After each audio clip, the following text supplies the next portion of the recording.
In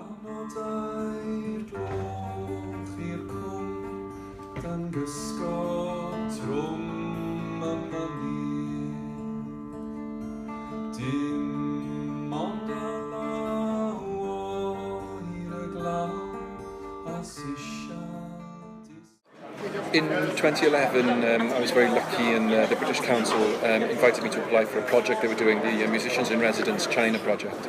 And I was very fortunate and got the place. Sure you have lunch as well. And so I was invited out to Chengdu, and I was put in touch with a theatre company out there, and we worked together. So I was out there for about 7 weeks, and I was taught all about traditional Chinese music, and then wrote an album based on the life of Chinese poet Li Bai.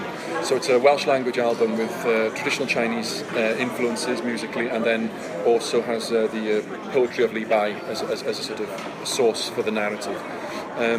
Since then I've gone back to China and performed in concerts in Chengdu, Beijing, Chongqing, Kunming, and I've also developed a relationship with Jiangyo, which is where Li Bai was originally from, to promote their cultural institutions there, such as a museum and a statue park and things like that.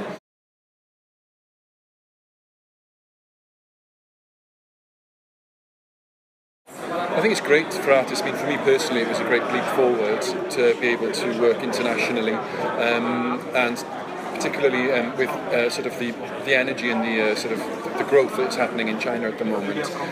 There's a lot more. It's a lot more outward looking in recent years, and the people there are so eager to share their culture and to embrace other cultures as well. And I think it's a really great time to be working with countries such as China.